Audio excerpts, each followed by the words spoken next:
Hi everyone, আজকে চলে আসলাম আবার অনেক দিন পর একটা নতুন মিনি ব্লগ তোমাদের সাথে শেয়ার করব বলে।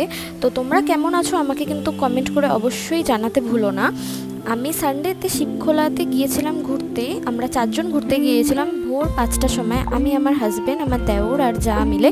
তো আমি কিন্তু পাহাড়ের রাস্তায় আমার হাজব্যান্ডকে পিছনে বসিয়ে প্রথমবার স্কুটি চালিয়েছি। এর আগে আমি কখনোই আমার হাজব্যান্ডকে নিয়ে পাহাড়ের রাস্তায় স্কুটি চালাইনি। তো সেই ফিলিংসটা জাস্ট অসাধারণ লাগছিল। আর সেদিনের ভিউটা ভোরবেলায় জাস্ট অসাধারণ ছিল। তো তার জন্য মাঝ রাস্তায় আমি কিন্তু স্কুটি থামিয়ে আমি লাফাতে লাফাতে নেমে পড়েছিলাম। আর দেখলাম ভীষণ সুন্দর জায়গাটা, চারিদিকে কি সুন্দর চা বাগান, কত পাখি, খুবই সুন্দর। তো অনেকক্ষণ ঘোরাফেরা করে ভীষণভাবে টায়ার্ড হয়ে এবং খিদেও পেয়েছিল খুব। তো তার জন্য আমরা রংটংয়ে একটা রেস্টুরেন্টে মোমো অ্যান্ড ওয়াই খেয়েছিলাম। তো আজকের ভিডিওটা এই পর্যন্তই। কমেন্ট করে জানিও কেমন